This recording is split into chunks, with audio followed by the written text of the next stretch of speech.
जय हिंद। कैसे हैं आप लोग? उम्मीद है आप लोग अच्छे, स्वस्थ और मस्त होंगे। पिछले वीडियो में मैंने पार्ट 1 सोशल साइंस का क्लियर कराया था, जिसमें 1 से 40 क्वेश्चन को मैंने डिस्कशन कराया था बहुत ही बेहतरीन तरीके से। आज हम लोग शुरू करेंगे इस वीडियो में पार्ट 2, जिसमें 41 से 80 क्वेश्चन का डिस्कशन चलेगा बहुत ही बेहतरीन तरीके से। यकीन मानिए, ये मेरी गारंटी है कि इस पूरे 1 से 80 तक क्वेश्चन को देखने के बाद फरवरी 2026 में होने वाले मैट्रिक बोर्ड के एग्जाम में एक भी क्वेश्चन आपका एसएसटी से ऑब्जेक्टिव में नहीं छूटने वाला है। ये मेरी गारंटी है। तो चलिए शुरू करते हैं क्वेश्चन नंबर 41 से।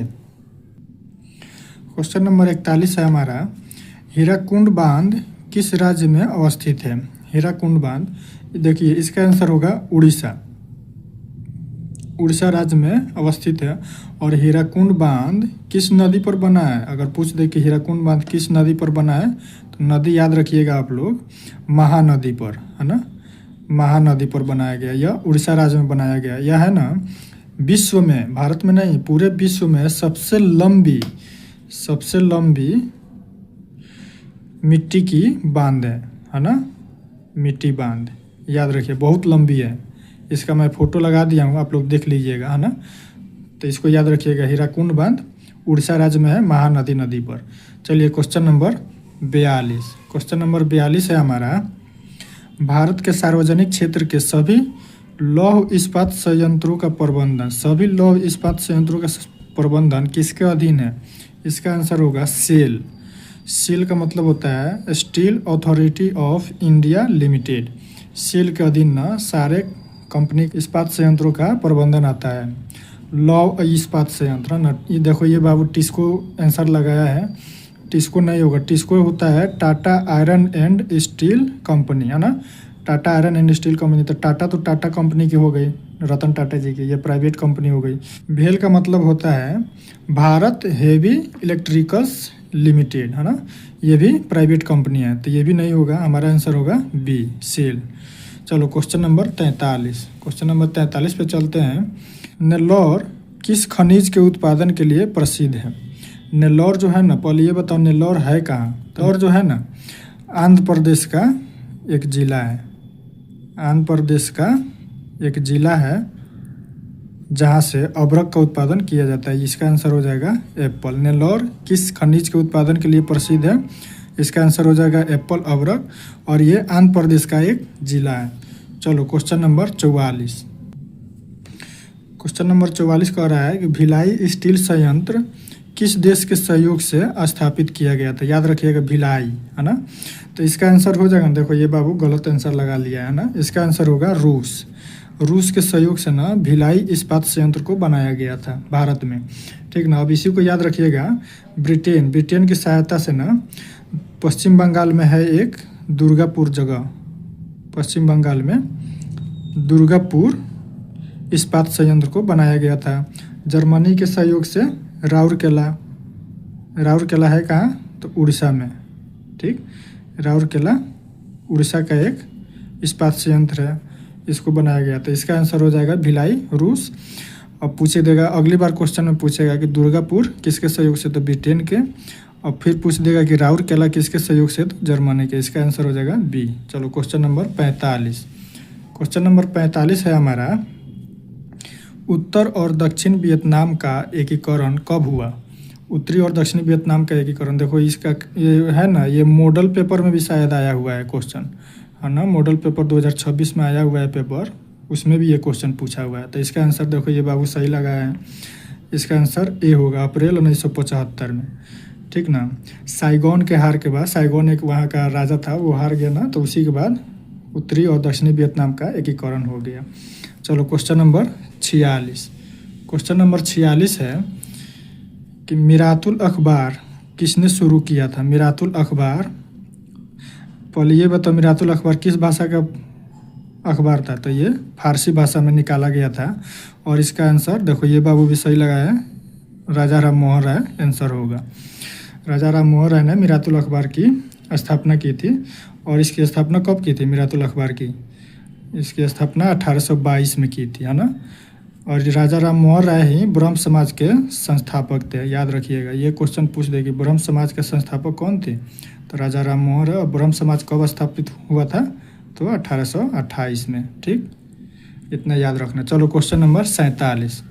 क्वेश्चन नंबर 47 है, निम्न में से किसे समाजवादियों का बाइबिल, इसको याद रखिएगा, इसको लगाओ VBI, है ना, ये पूछेगा। निम्न में से किसे समाजवादियों का बाइबिल कहा जाता है? तो इसका आंसर देखो, इस बाबू ने भी सही लगाया है, इसका आंसर C होगा, दास कैपिटल। अब बताओ दास कैपिटल लिखा किसने था? तो इसको लिखा था कार्ल मार्क्स ने। ठीक, कार्ल मार्क्स की पुस्तक थी एक, दास कैपिटल, उसी को समाजवादियों की बाइबिल कहा जाता था। चलो question number next 48। Question number 48 है कि 1954 का जेनेवा समझौता के क्रियान्वयन की देखभाल हेतु गठित त्रिसदस्यीय अंतर्राष्ट्रीय निगरानी आयोग का सदस्य निम्न में से कौन नहीं था? निगरानी आयोग का सदस्य पूछ रहा है ना, तो निगरानी आयोग का सदस्य ना, इसका आंसर हो जाएगा D, फ्रांस नहीं था, है ना, फ्रांस नहीं था, इसका आंसर D हो जाएगा, फ्रांस नहीं था। बाकी निगरानी आयोग में भारत, पोलैंड, कनाडा ये सब थे, याद रखना। निगरानी आयोग पूछ रहा है, निगरानी, तो निगरानी में फ्रांस नहीं था, बाकी ये तीनों देश शामिल थे। चलो क्वेश्चन नंबर 49। क्वेश्चन नंबर 49 है हमारा कि निम्न में से कहाँ महिलाओं के लिए आरक्षण की व्यवस्था है? महिलाओं के लिए, चलो ये क्वेश्चन मॉडल पेपर में भी आया है, मैंने उसमें भी बहुत बेहतरीन तरीके से बताया है। महिलाओं के लिए आरक्षण कहाँ किया गया? देखो इस बाबू ने भी सही टिक लगाया, पंचायती राज में। पंचायती राज में ना महिलाओं को बहुत ज़्यादा आरक्षण मिला है। आरक्षण मतलब रिजर्वेशन, है ना, पंचायती राज में 1/3 हिस्सा महिला के लिए आरक्षित है पंचायती राज में। चलो क्वेश्चन नंबर 50। क्वेश्चन नंबर 50 है हमारा कि निम्न में से किसके विरुद्ध चिली में जनसंघर्ष हुआ था? चिली में जो जनसंघर्ष हुआ था ना, तो सैनिक तानाशाही, वहाँ सैनिकों ने ना बहुत ज़्यादा तानाशाही कर दिया था, तो इसका आंसर बॉल होगा। सैनिक तानाशाही के चलते सैनिक बहुत ज़्यादा उपद्रव मचा दिए थे, इसीलिए वहाँ पे ऐसा जनमत संग्रह हुआ था। और ये हुआ कब था? चिली में जनसंग्रह याद रखिएगा 1988 में। ठीक ना। चलो क्वेश्चन नंबर 51। क्वेश्चन नंबर 51 है हमारा कि शिरोमणि अकाली दल किस राज्य का राजनीतिक दल है? देखो ये कितना VBI क्वेश्चन है, एक क्षेत्रीय दल का नाम पूछ दिया। शिरोमणि अकाली दल ना, ये पंजाब का राजनीतिक दल है, पंजाब का बहुत पुराना है ये, है ना, लगभग 1920 से ये पार्टी वहाँ काम करती है, शिरोमणि अकाली दल, है ना। झारखंड का है, झारखंड मुक्ति मोर्चा, है ना, ऐसे ही पंजाब का शिरोमणि अकाली दल है। ठीक, इसी को ना शिरोमणि अकाली दल शॉर्टकट में SAD कहते हैं। जैसे अपने तरफ है कि नहीं बिहार में JDU यानी जनता दल यूनाइटेड, JDU, उसी तरह ये भी है। ठीक, इससे याद रखिएगा, शिरोमणि पंजाब का। चलो क्वेश्चन नंबर 52। क्वेश्चन नंबर 52 है हमारा कि निम्न में से किसे नगर का प्रथम नागरिक माना जाता है? नगर का, नगर मतलब ना शहर का, याद रखिएगा, शहर का प्रथम नागरिक। देखो इसने भी सही टिक लगाया, इसका आंसर C हो जाएगा, महापौर। महापौर मतलब मेयर, है ना, इंग्लिश में मेयर का, देखो ना यहाँ इंग्लिश में लिखा है मेयर, तो मेयर को ना पहला नागरिक माना जाता है केवल शहर का, नगर का। अब यही क्वेश्चन पूछ दे कि बताओ अपने भारत का प्रथम नागरिक किसे कहा जाता है? भारत का प्रथम नागरिक, तो इसका आंसर हो जाएगा राष्ट्रपति। राष्ट्रपति को प्रथम नागरिक कहा जाता है। अगली बार कहीं यही क्वेश्चन दे दे कि बताओ भारत का प्रथम नागरिक किसे कहते हैं, आपका आंसर राष्ट्रपति होगा। चलो क्वेश्चन नंबर 53। क्वेश्चन नंबर 53 है कि सामाजिक विभाजनों को हल करने का सबसे अच्छा तरीका क्या है? सामाजिक विभाजन को हल करने का सबसे अच्छा तरीका, इसका आंसर हो जाएगा B, लोकतंत्र। लोकतंत्र में जब हम लोग हैं, लोकतंत्र का मतलब हम लोग वोट देकर अपने नेताओं को चुनते हैं, तो सामाजिक विभाजन को हल करने का सबसे अच्छी बात यही ना है कि एक समाज में मिलजुल कर रहते हैं। क्वेश्चन नंबर 54 है 2024 में कौन सी लोकसभा का चुनाव हुआ था? 2024 में लोकसभा चुनाव हुआ था, लोकसभा का चुनाव, तो ये हुआ था ना, देखो ये बाबू पता नहीं कौन सा आंसर लगाया, इसका आंसर होगा 18वीं। इसका आंसर 18वीं लोकसभा का चुनाव हुआ था 2024 में। लोकसभा का चुनाव ना हर 5 साल पर होता है, 5 साल पर, है ना। तो अब बताओ 2024 में हुआ था, तो 5 साल के बाद कब होगा? अब 2029 में। 24 और 5 29 और 2029 में जाकर हो जाएगा 19वीं लोकसभा, है ना। तो इसको भी पूछ देगा, कहीं हो सकता हो, तो इसको याद रखिएगा। चलो क्वेश्चन नंबर 55। क्वेश्चन नंबर 55 है कि भारतीय लोकतंत्र में सत्ता के विरुद्ध जन आक्रोश किस दशक से प्रारंभ हुआ। भारतीय लोकतंत्र में ना, जब सत्ता के विरुद्ध, सत्ता में मतलब अपने ही बेटा बेटी को आगे कर रहा था सब, तो 1970 में जब दलित वर्ग के लोग पढ़ लिख गए, होशियार हो गए, तब जाके आवाज़ उठाना स्टार्ट कर दिए थे। तो इसका आंसर हो जाएगा बी, 1970 के दशक में। क्वेश्चन नंबर 56 है हमारा कि संविधान की 11वीं अनुसूची का संबंध किससे है। याद रखना, हमने बताया है मॉडल पेपर में शायद ये क्वेश्चन आया है कि अनुसूची कितना है संविधान में। अनुसूची 12 गो है, 1 से 12 तो आपके लिए ना 12 गो में 11 और 12 यही दोनों महत्वपूर्ण है। 11-12 आपके लिए महत्वपूर्ण है, इसको याद रखिएगा। तो 11 में आता है ग्राम पंचायत, तो 11वीं पूछ रहा है। 11वां में ग्राम पंचायत, ये 11वां में आता है, 11वां अनुसूची। और नगर पालिका आता है आपका 12वां में, ठीक ना। इसको याद रखिए, यही 2 क्वेश्चन आपके एग्जाम में बनेंगे, क्योंकि 10th लेवल पे इतना ही बहुत है, इतना ही पढ़ना है ना। तो 11वीं पूछ रहा है ना, 11वीं अनुसूची का संबंध किससे होता है, हमारा आंसर बी हो जाएगा। चलो क्वेश्चन नंबर 57 पूछ रहा है कि भुज किस राज्य में है। भुज इसलिए महत्वपूर्ण है ना कि यहाँ, चलो इसका आंसर हो जाएगा गुजरात का एक जगह है भुज। यहाँ ना 26 जनवरी 2001 को बहुत भयंकर भूकंप आया था, है ना। भूकंप आ गया था, सब कोई झंडा फहराने के, 26 जनवरी को झंडा फहराया जाता है ना गणतंत्र दिवस पर, तो सब कोई झंडा फहराने के चक्कर में था, उस समय भूकंप आ गया बहुत भयानक। इसीलिए ये आपके किताब से क्वेश्चन उठा के दिया है, भुज किस राज्य में है, तो यह गुजरात में। और किस लिए महत्वपूर्ण है, इसको क्यों याद रखा जाता है कि 26 जनवरी 2001 को यहाँ पर बहुत भयंकर भूकंप आया था। चलो क्वेश्चन नंबर 58।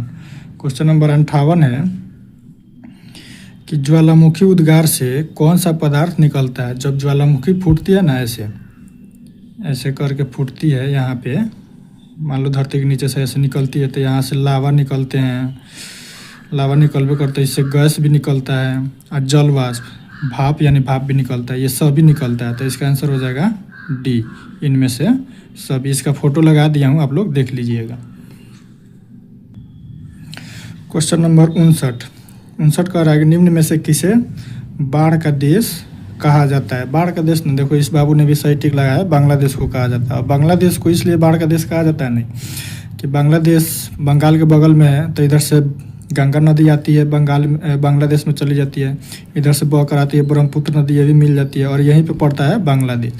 और पूरा बांग्लादेश में, इधर मेघालय में बहुत ज़्यादा बारिश भी करता है, तो इधर से पूरी पानी बरसात का, नदी का, सब बांग्लादेश में होकर गुजरती है, और यहाँ बहुत ज़्यादा बाढ़ आ जाता है, इसीलिए बांग्लादेश को बाढ़ का देश कहा जाता है। इसका आंसर बी हो जाएगा।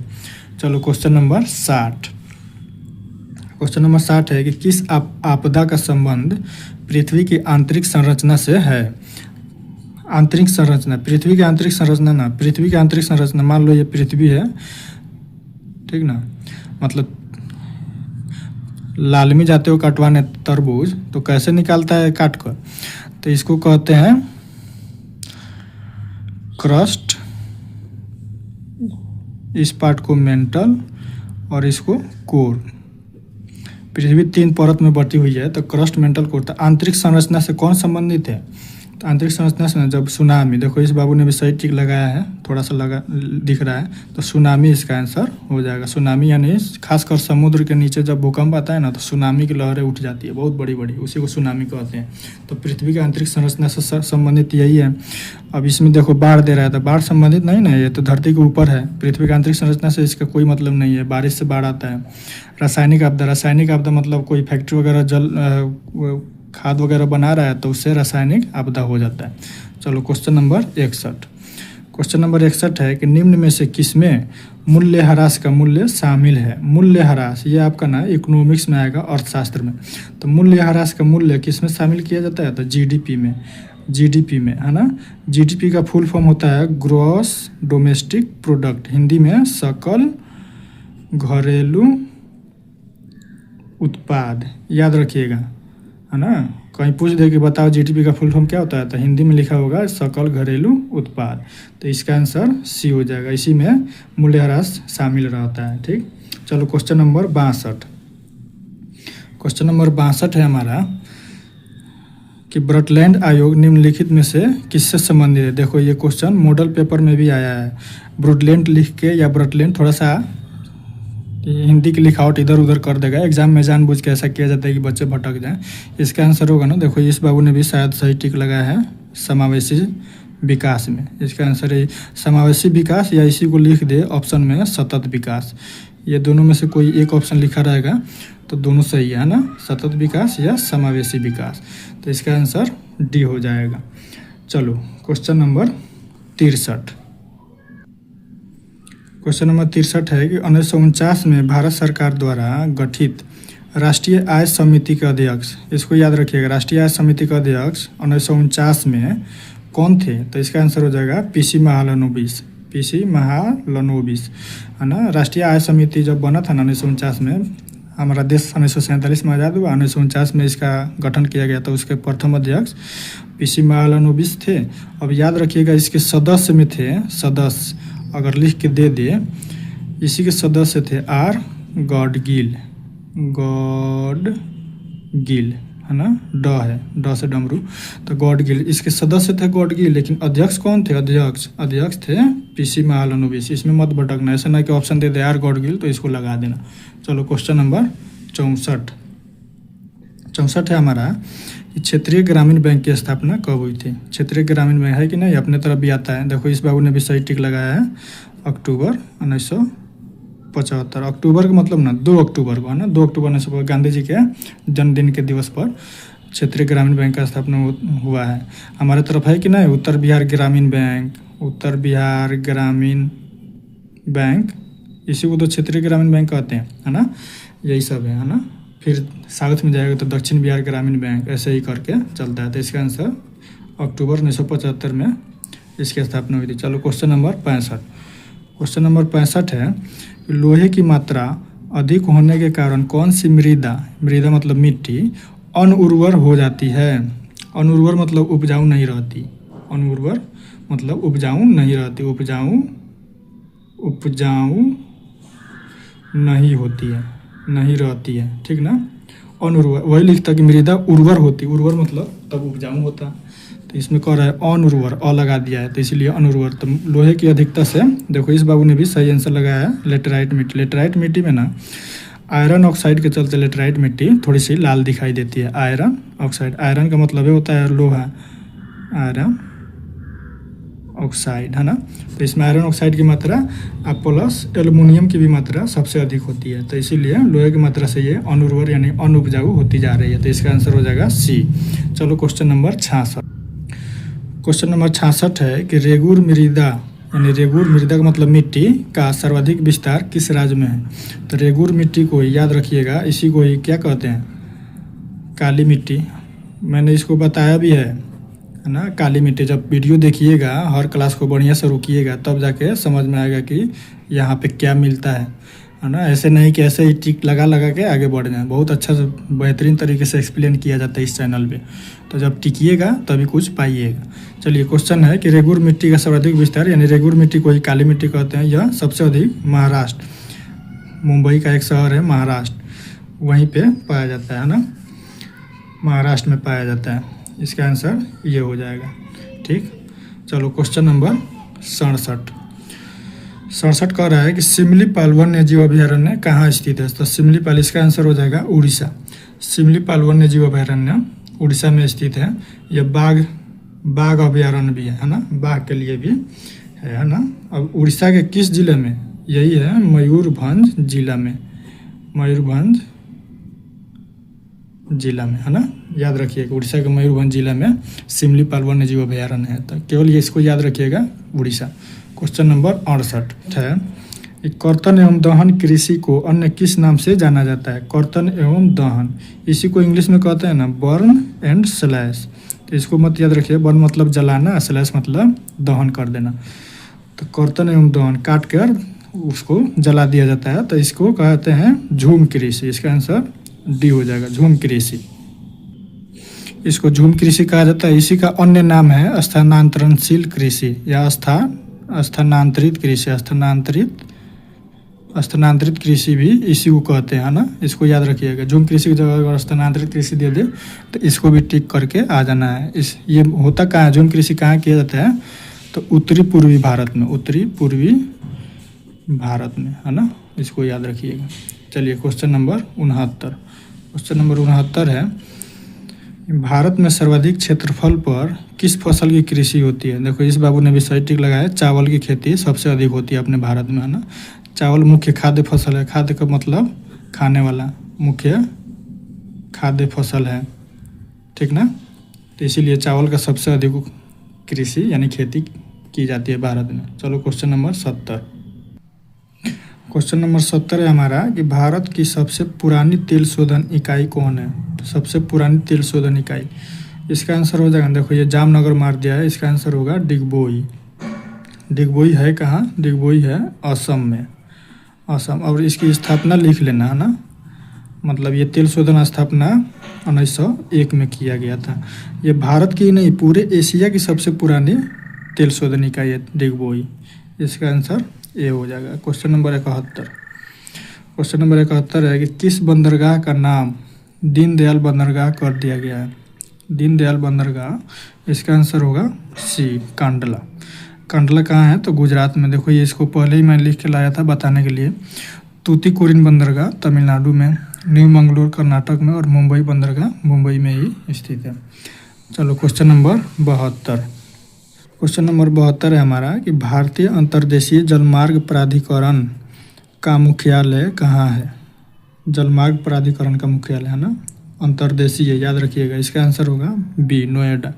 नोएडा को ना, नोएडा शहर है ना, इसको बहुत ही बेहतरीन तरीके से बसाया गया शहर है, बहुत ही अच्छा है शहर। कभी जाइएगा दिल्ली के आसपास तो इसको देखिएगा, नोएडा बहुत ही बेहतरीन तरीके से बसाया गया शहर है।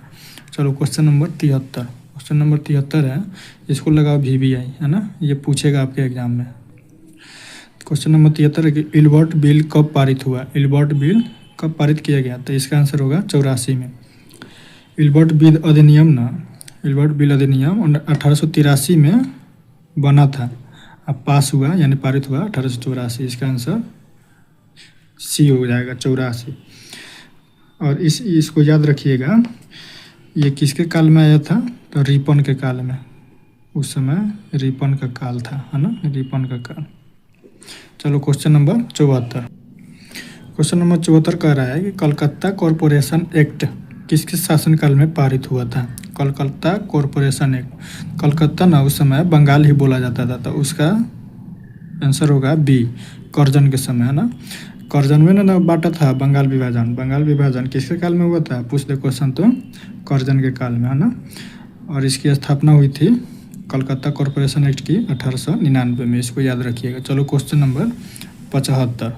नंबर 75 है कि ब्रेस्ट लिटोवस्क की संधि किन देशों के बीच हुई थी, जर्मनी और रूस। इसका आंसर देखो ये डी सही बाबू लगाया है, रूस और जर्मनी के बीच।